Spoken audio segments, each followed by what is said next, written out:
I'm a special assistant to Secretary Hilda Solis at Labor. I'm in her Office of Public Engagement, and I handle her African American, women's, veterans, and youth affairs. So it's always good to be home, and I have the distinct pleasure to introduce one of my colleagues today. At the Department of Labor, we have our Office of Federal Contractor Compliance Programs, or as we just like to call it, OFCCP. We're not trying to say that all day. But what they do is they fight for workers' protections for our contractors and subcontractors to make sure that they are hiring women, that they are hiring minorities, that they are receiving fair and equal pay. At the Department of Labor, we are always protecting our workers' rights. One of the Secretary's mottos when she came in is good jobs for everyone. And that good job also makes sure that when you go to work that you're safe, that you're receiving the correct amount in your paycheck, and that you know that you're being treated properly by your employer. So without further ado, it is my pleasure to introduce Mr. Williams Smitherman, the Regional Director for OFCCP. Thank you. Thank you very much. Good morning to all of you. How are you feeling this morning? I'm going to ask you again. Good morning. Good morning. How are you feeling this morning? Absolutely. Absolutely. What a blessing it is to have us all here together. Thank you so very much, Ashante, for the introduction. I certainly do appreciate it. And as she says, let me also extend our apologies that my boss, Patricia Shue, could not be here with you due to inclement weather. Some of the planes were grounded, and she would have had difficulty trying to get here for this meeting. But I'm here in her place. I certainly will try to make absolutely certain that we answer your questions, and we're interested in providing you the best possible customer service that we possibly can. As Ashanti has said, the Secretary of Labor has said, and you all have seen, and it's a buzzword for all of us, and it means more than just a buzzword, but it is a practice and something we have continued to believe. Good jobs for everyone. That's the Secretary's initiative, and that's the President's, in fact, hope and desire that all Americans have an opportunity for employment in this country, regardless of any protected reasons that might prohibit that type of employment. I want to also thank the organizer. She and I just met recently, Yvette. Thank you so very much. We talked quite a great deal on the telephone, and I do appreciate your assistance. But I want to also recognize the clergy here. Certainly I want to recognize the political representatives that are here.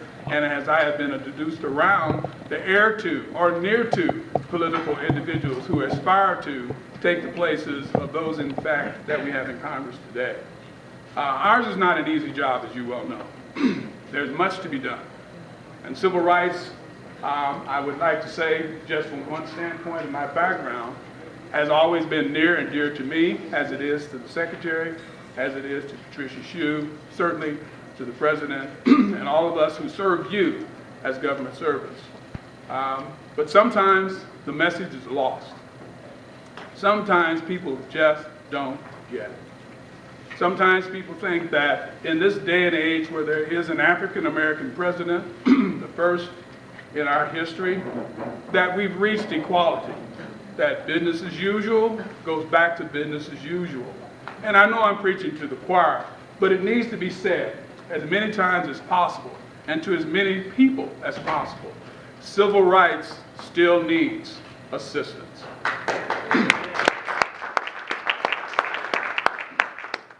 Now, one of the difficult tasks that we have as the United States Department of Labor, Office of Federal Contract Compliance Programs. Now let's try to say that together. Office of Federal Contract Compliance Programs.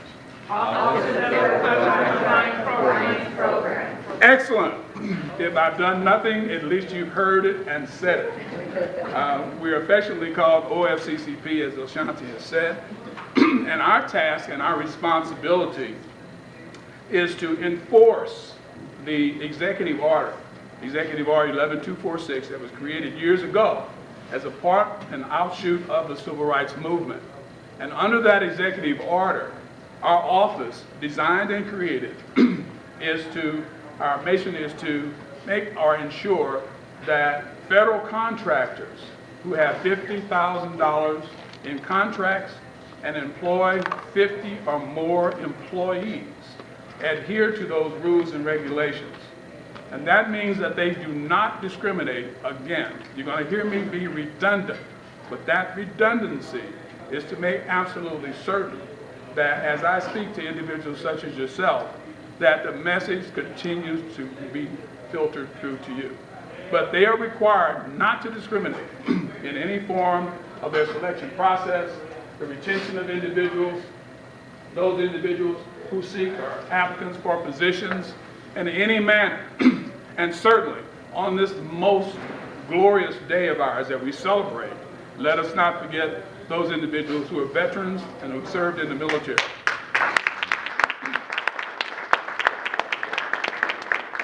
Now, I've not been a vet. I was in school at the time. I wasn't part of this particular aspect of serving our country, but I chose to serve it in a different way. And we all have a way of serving in what we believe in. And one of the things that I share with you is that I do have family. My son is an officer in the United States Army Reserve.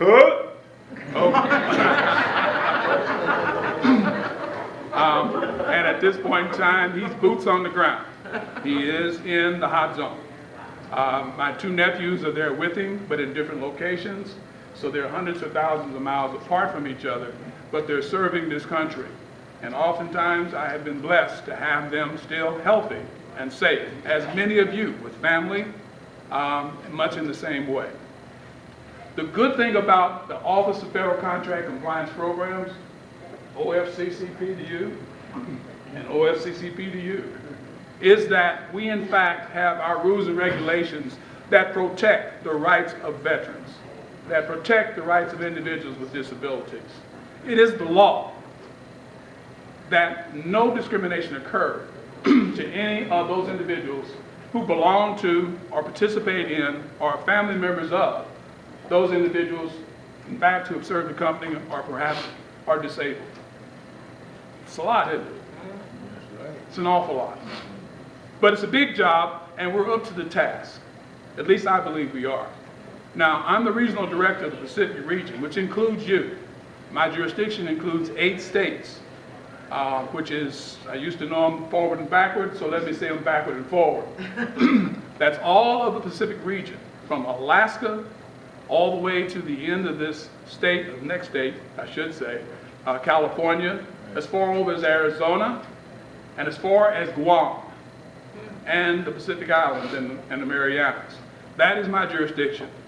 So part of my responsibility, and those who work with me as my partners, is to ensure these rights that I just spoke about to all of the American citizens and individuals who seek jobs in this important market. Now, we know in this depressed economy that money is short. And as we know in the community, in the hood, we say money's funny. And sometimes it gets even funnier when you don't have it. And the way to get it, certainly through is wages and how we are employed. And that we seek that employment. And that we, in fact, want to make sure that there are no barriers to employment when any of us try to, in fact, become employed with federal employers. Now, the one thing that I try to make certain is, not all federal contract employers are bad persons or bad entities, because many of them have rigorous, active affirmative action programs, who are committed to affirmative action, who in fact hire and do the very best they can to be canons and examples for us to be able to mimic, if you will, or the communities, the business communities, to be able to mimic.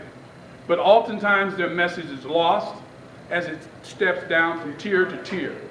And so these tiers contractors, as I segue into a big area of concern, construction, has what I consider to be the footprint or the handprint of a communication gap in what we try to do in service to eliminate these barriers to employment. Now, our jurisdiction of federal contracts, as I said, includes in construction as well. And that's $10,000 or more for federal contractors and any subs that they have. Now, I'm pretty much an expert in that area of enforcement, and I do know that there are a lot more things that are going on in construction that we need to be mindful of. So therefore, I need to ask that all of you help us as our eyes and ears to let us know when you drive by construction sites and you don't see anyone that looks like you.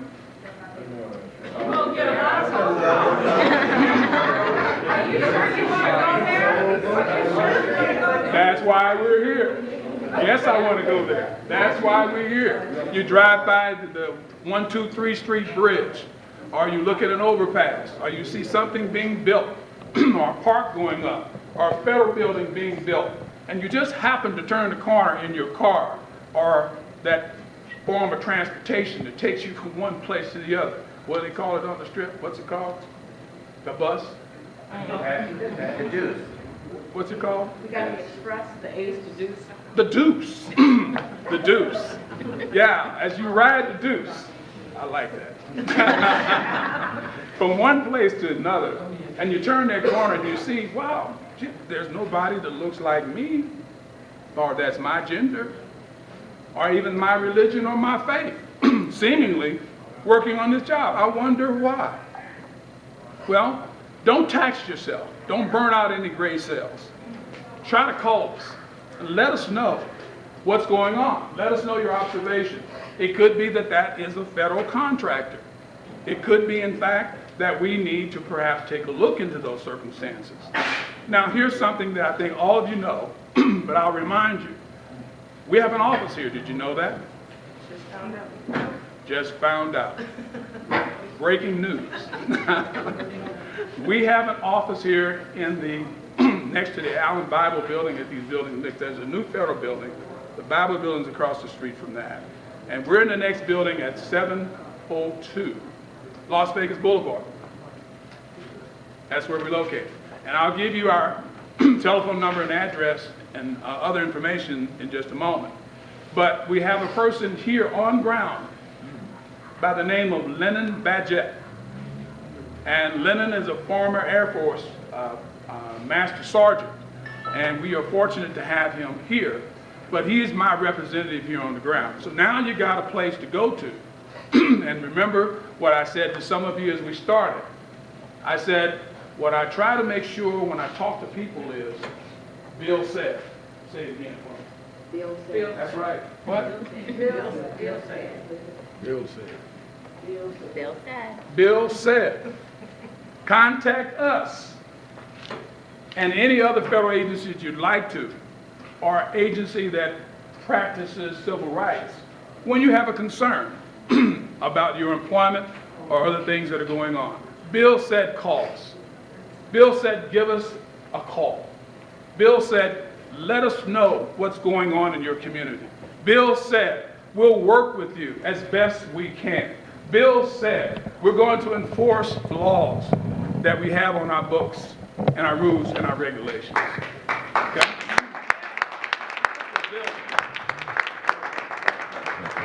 And the reason that Bill can say that is because Bill works for Patricia Shue, who is my national director of this program. And Bill says because of that, he also, in fact, works for the Secretary of Labor, Hilda Solis. And so they give me the empowerment to be able to say back to you these things that I'm sharing with you. Now, at times I have to hold myself down because my grandfather was a Baptist minister, Reverend William D. I was named after him. So some of that comes out in me, so forgive me, but accept me by my saying to you that I do appreciate your being here and hearing what we have to say. How much time do I have? Wrapping it up. I like that. Okay. So I'm going to be here with you today.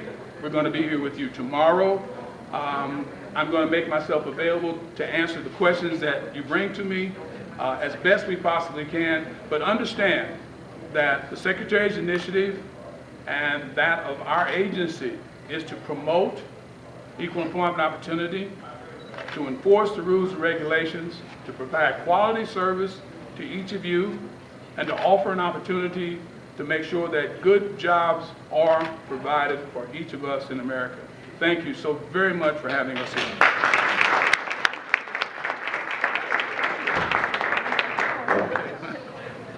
Thank you, that was wonderful. I feel better today. I feel like we've got a fresh start. I did want to acknowledge a few people that are here today. I wanted to acknowledge we have our Stonewall Chairman, Derek Washington. We have Chris Miller, who is our Clark County Democratic Party Chair. We have our State Party Chair, Roberta Lane.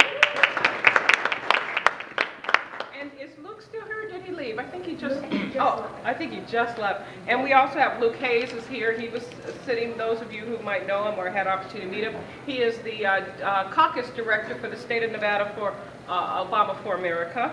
And then we have two of our great diversity and inclusion warriors, I like to call them, our Councilwoman Anita Wood, who's been a charter member of our organization since we started 4 years ago. And we also have our Commissioner Chris June Kiliani. We call her Miss June. And I know you get a chance, if you don't, watch those county meetings. I watch them all the time, and she's fabulous on that bench. So keeps the guys in line. And then we also have our State Senator Stephen Horsford. Did he leave? Oh. He's either shopping because I told him I'm really good at it. Oh. He missed it. See, he's not supposed to. Well, we have State Senator Stephen Horsford here, and he's sitting in that empty seat there. So when he comes back in, please have an opportunity to say hello or speak to him. If you don't know him, get to know him. He is running for Congress and could be our very first member of the Congressional Black Caucus, which would be a huge achievement for a state where we're dealing with such disparity in numbers as it relates to employment and as it relates to contracts. So, I mean, that would be pretty cool. So, anyway, if you don't have any other questions or anything, please take a few more minutes to, can you take a couple questions? And I'll take as many questions as you allow. We do have to leave no later than, because we have another event at US Vets, so about 15 minutes. We could do 15 minutes of questions? Sure can. Okay, and then we'll just adjourn.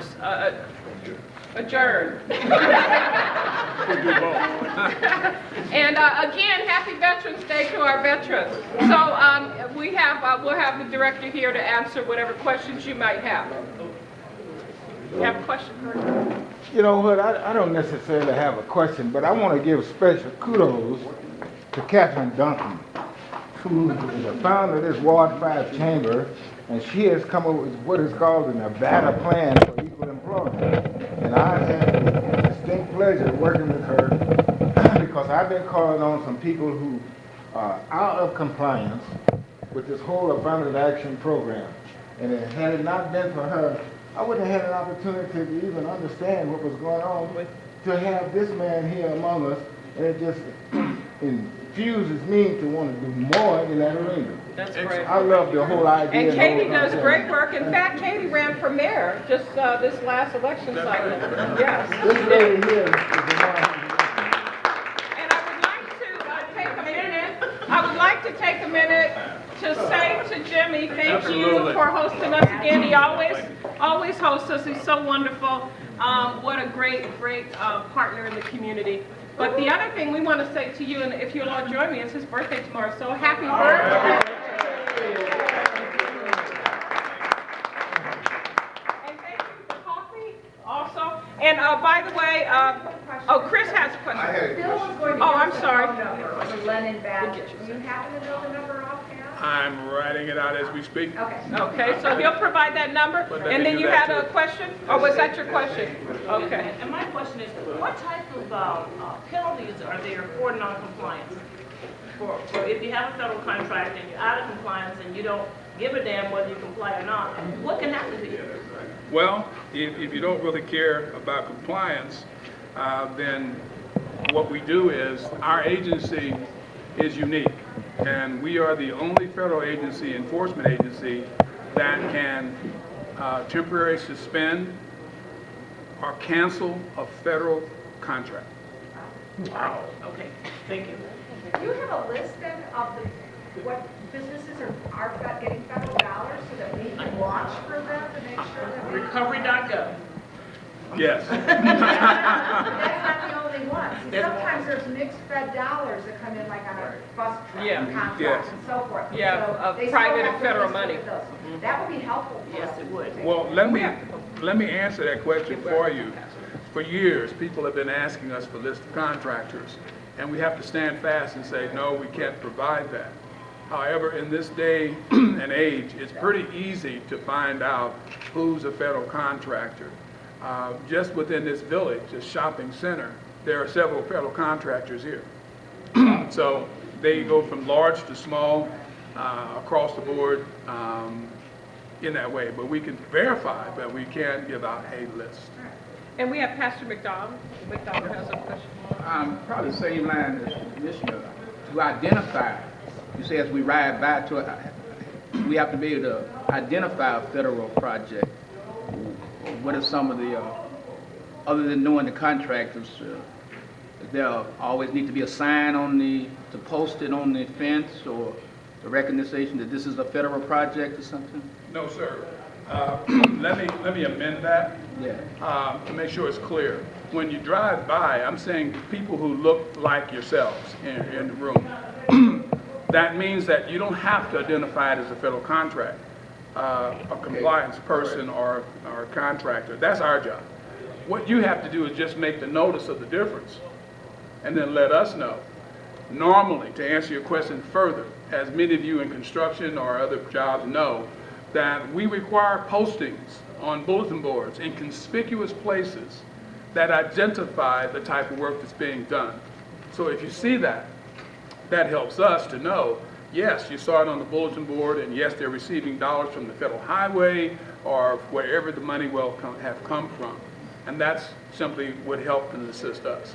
But we'll do the legwork for you if you can't discern who that particularly is. I wouldn't want to call in on a project if it wasn't a federal project. I see a lot of those going on anyway, so But no, that's I fine. can call you all day But about that's those. that's fine. But one of the things that we like to think that we do is, you know, I talked a little bit about customer service and improved customer service.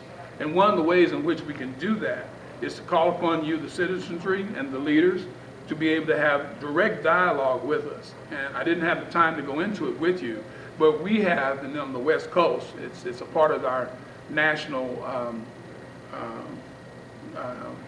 outreach program, and that is that we're working together with other federal agencies. My partners and my biggest partners and supporters are EEOC, OSHA, Wage and Hour, EBSA, that's the Employment Benefits Securities Association. And why are they important? Because they look into pensions and insurance of companies. So each of us has our specialty, and we're working together. This hasn't been done in what I consider to be a forceful way in years. Perhaps it's the first time. So we're talking to each other, and we're presenting together.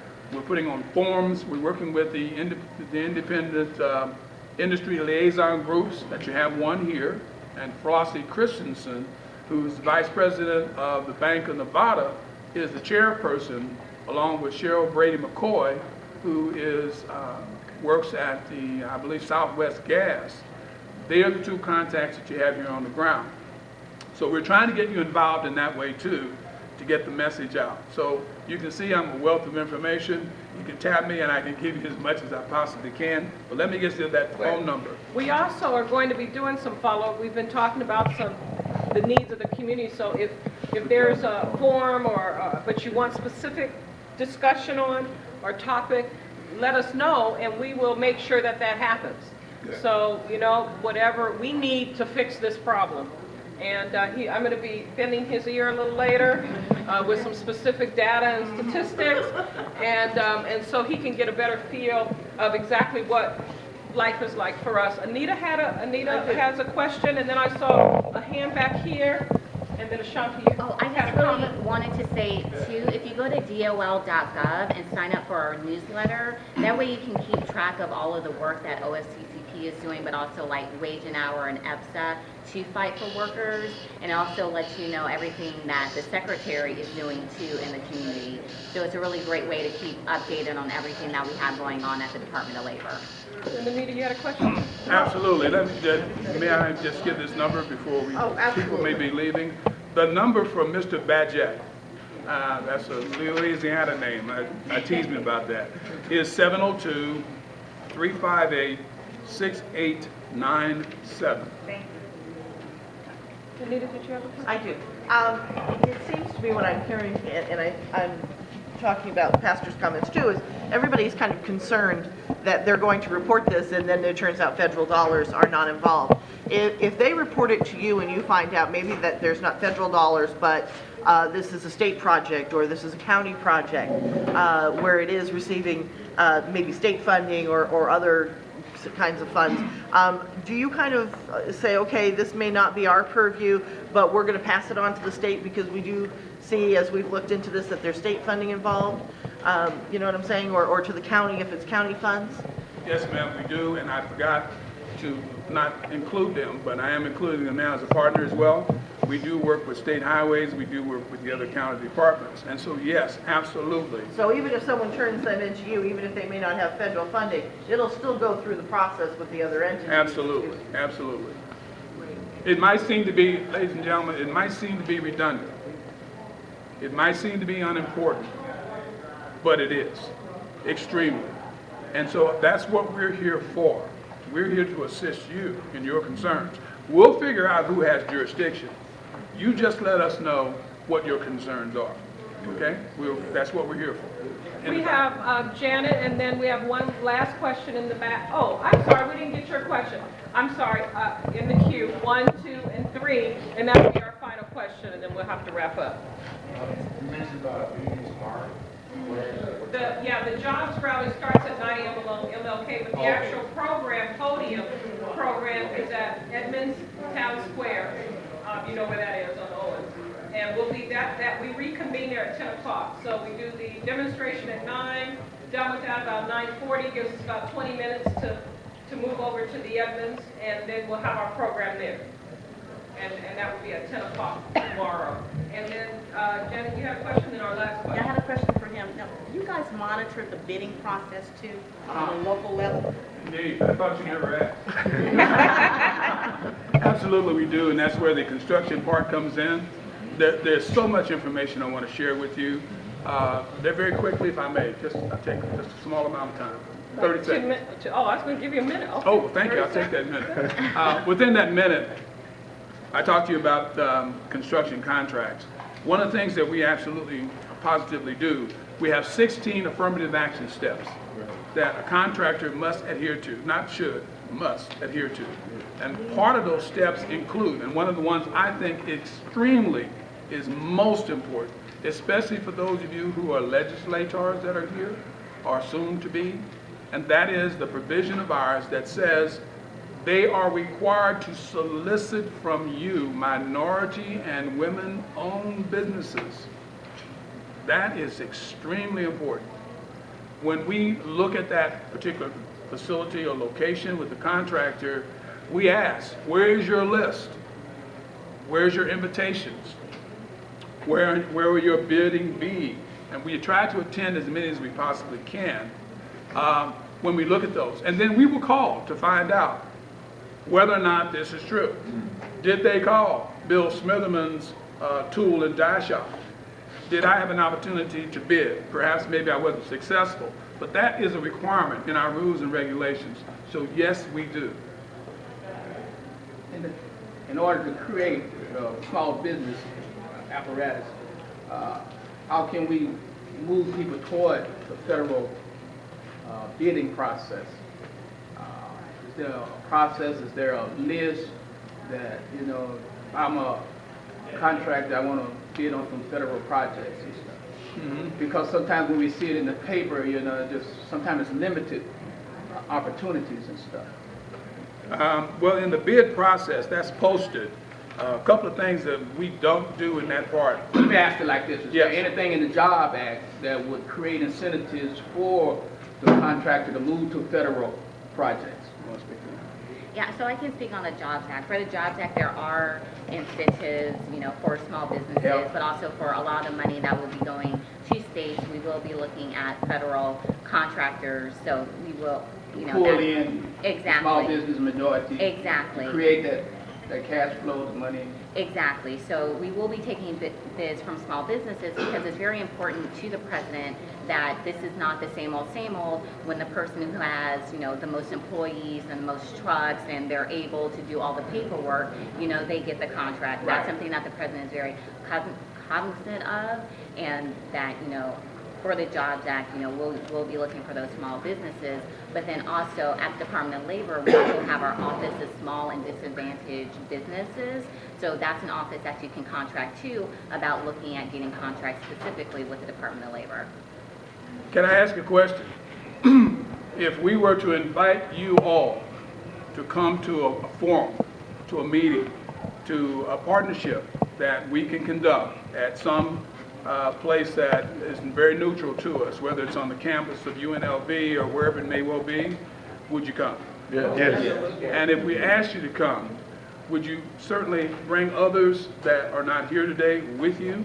Absolutely. And would you be interested in a further dialogue of this nature to go into the behind the scenes and the mechanics of what we do? Absolutely. Would you be interested in hearing from those other partners what they do and the mechanics of how they can help you and answer questions like bidding? For sure. You would be interested, Absolutely. and you would attend.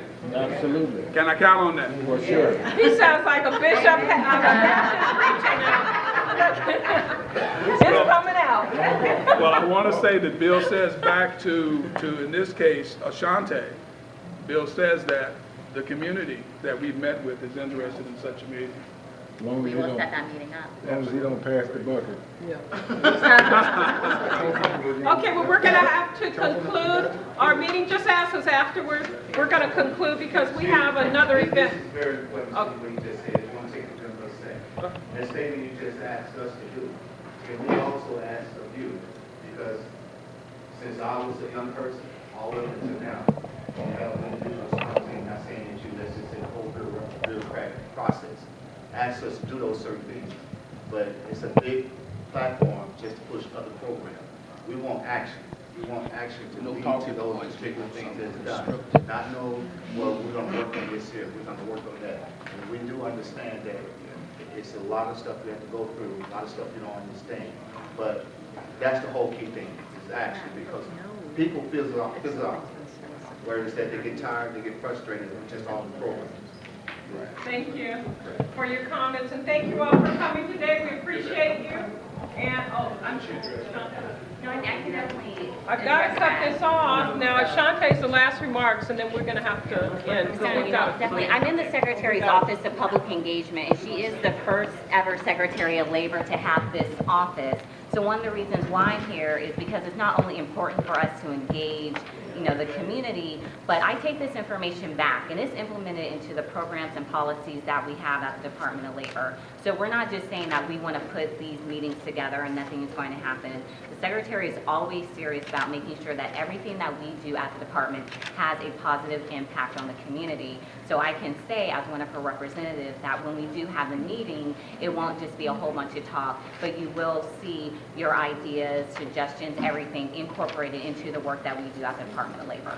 Thank you, Ashante. And I want to just say this, and I know you don't have her bio, but this lady is from the Bay Area, has done a lot of work, and she's an advocate. I mean, she really is. So when you have someone like that in a position like this, you get action, because that's what she's used to doing. And she's been on the forefront for many years advocating for communities underrepresented. So I just want to say that about her. So I think that we have a different climate in the administration in Washington, D.C. We do. So, all right, thank you all for coming, and we'll see you at the jobs rally tomorrow. It's important that you're there.